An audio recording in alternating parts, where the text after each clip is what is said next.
Good afternoon. I want to thank the organizers of the workshop for assembling all of us here together this week and for inviting me to speak with you today about CMV awareness. One of the unsung buzzwords that we've heard a little bit this workshop. Today I'm going to try to lighten the mood a little bit because I know we've been here for 2 days and we could probably maybe use a little laugh or a little bit of escape from the science. My name is Janelle Greenlee, and I'm the president and founder of Stop CMV and the CMV Action Network, a nonprofit 501c3 organization dedicated to raising awareness of congenital CMV. My background, prior to children, is in marketing and public relations, and meetings and workshops like this kind of remind me of what we call a gap analysis, which in its most plain and common terms is essentially can be likened to the good old-fashioned car game of, are we there yet? And now, time for my relevant disclosures. This is actually my car, and these are actually my children. And I'm what you might call a CMV mom, because the two little blonde girls that you'll see in front are my twin daughters, Riley and Rachel, who were born in 2003 with congenital CMV. When they were born back then, there really wasn't a lot of information online about congenital CMV or CMV in general. And so since I learned how to code at age 10, thanks to my parents shipping me off to computer camp, so I launched the Stop CMV website in 2003 to engage the public by branding and marketing CMV. What a product. So 2010 was Stop CMV's first full year as a nonprofit organization. And I've noticed in these last few years and in my time in the CMV world that CMV is a little bit like a car ride. A lot of us are anxious and we'd just like to get there. So on this car ride or road trip, I guess you'll call it whichever, depending on how much you're enjoying it, I wanted to share with you some of the signs I've seen on my journey and that you may have seen as well. So we've spent the last day or two discussing some of the gaps in the science and the regulatory issues surrounding CMV, but quite possibly one of the biggest gaps that we experience is a major lack of awareness. I always like to say that CMV has an image problem. We have none. 2006, you can see this is all CDC data, 22% of women had heard of CMV compared to 97% of women that had heard of Down syndrome and 98% that had heard of HIV/AIDS. Now, the number plummeted in 2008 to 14, and we've inched down a little bit to 13%. Not too significant, but some bad news because we're going the wrong way. That's our first sign. So what does all this have to do with why we're here this week? I'm going to go off of my notes here a little bit. I've had some of you meet with me privately and discuss this a little bit and share with me your thoughts. So I want to say that Stop CMV's position on CMV awareness and education essentially has been and will always be that we, meaning the CMV world, not we as an organization, but we, the CMV world, we control the message, we control the strategy, we control the tools and the implementation. So I don't really subscribe to this concern by some regarding awareness and public education in advance of either recruitment, enrollment, trial, or licensure. Anyone remember polio? Stanley? I'm certain. Because of a public awareness push, people understood polio well in advance of the vaccine, and they actually did a survey in 1954, well in advance of the licensure, and a Gallup poll found that more Americans knew about the trial of the polio vaccine than knew the full name of the president at the time. And for those of you who don't remember, it was Dwight David Eisenhower. I had to freshen up on that a bit. And of course now it's a different time, a different climate. We've been talking about our anti-vax friends who are throwing a few chinks in the thing, but from polio we see that awareness can drive market demand, which drives priorities and legislation, funding, enrollment, research. When the car eventually stops, a vaccine. But CMV has a 13% problem, and we're going the wrong way. So I'm going to briefly detour back to California and Silicon Valley, where I'm from. I had a friend call me this last Friday while I was preparing for the trip, and she's pregnant right now with number 4, but she's been very active and supportive of us. And she'd had an OB appointment that day, so she wanted to tell me how it went. And so she tells me, I asked my OB about CMV. She had no idea what I was talking about. She even asked her partners in her practice, and they told me that I should look it up online.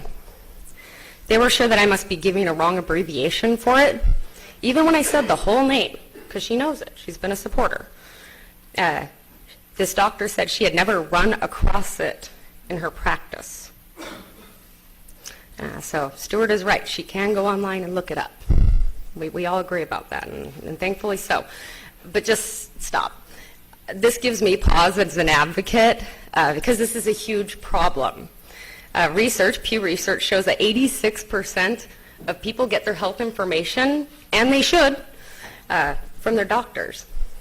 So even if I educate all of the internet, all the public, all the moms, all the pregnant women, all the vaccine candidates in the world, 86% of it are going to, at the end of the day, are they going to need to, or they're going to want to hear it from their doctor.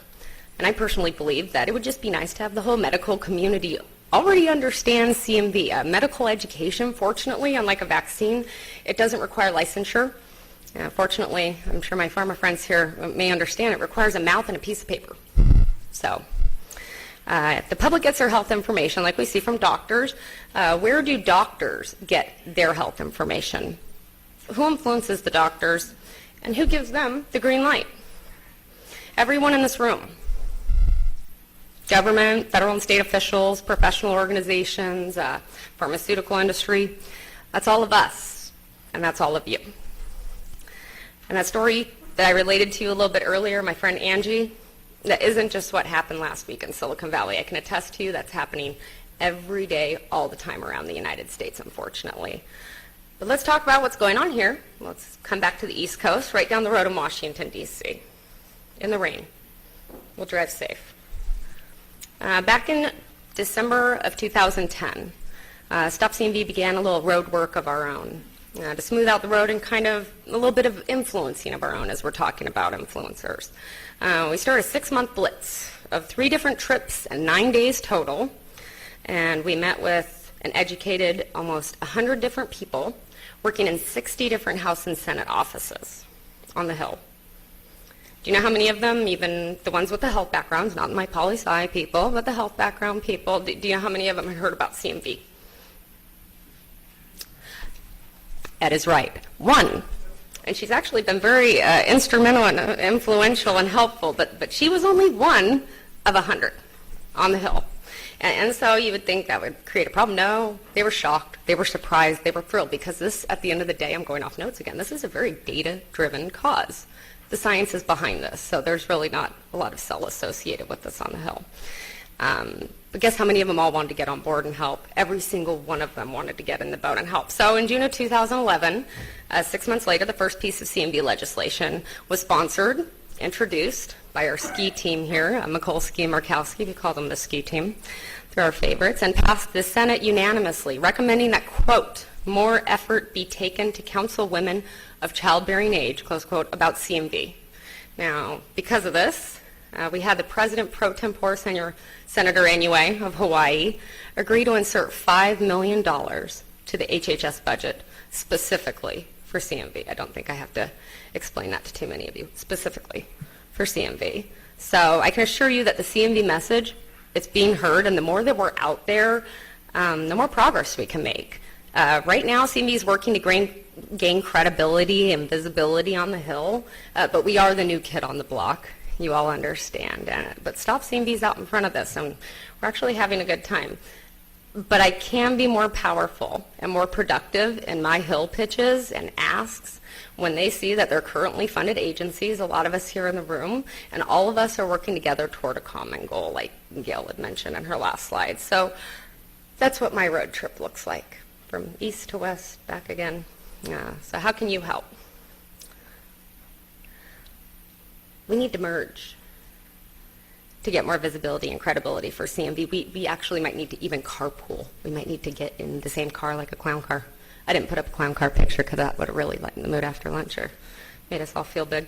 So my ask for all of you are the following, and these all vary by group because I know we have different groups and organizations here, so you'll know if I'm talking to you, or if you think I'm talking to you, I'm probably talking to you, and if you think I'm not talking to you, then I'm definitely talking to you. So 1, elevate CMV and make CMV a priority where you work. Call a meeting, put something on the calendar. We need to tell your colleagues and your superiors about why this is important and why CMV needs priority and resources now where you are. Need my help?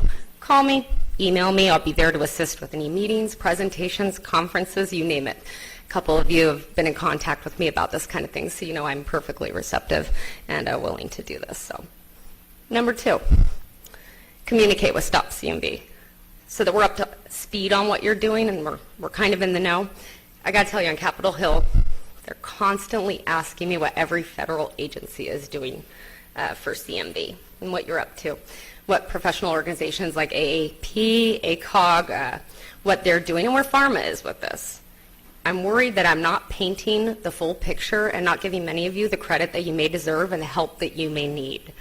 I'm meeting tomorrow, my team tomorrow is meeting with Harkin and Inouye, many others, and today, this entire workshop, we're fielding a lot of emails because they keep asking us how things are going and what's going on.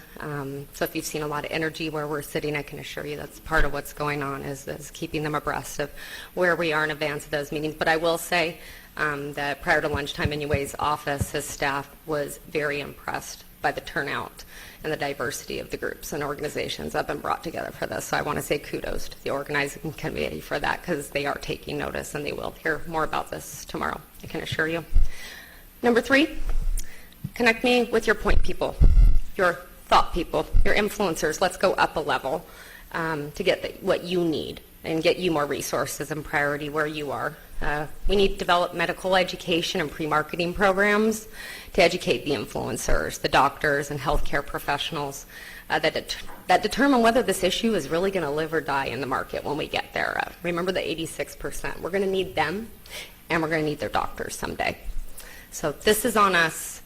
It's our job to raise awareness of CMV so that vaccine, when we do get there, doesn't hit a market unaware and unprepared. Now, I don't know when the car ride or the road trip is going to end. I'm sure we'll find that out this afternoon because we're all going to get an assignment, and I hope we're going to follow through on it. But here's my website address, my email address, phone number, blood type. Oh, here comes Bob. Viral load. No, I'm kidding.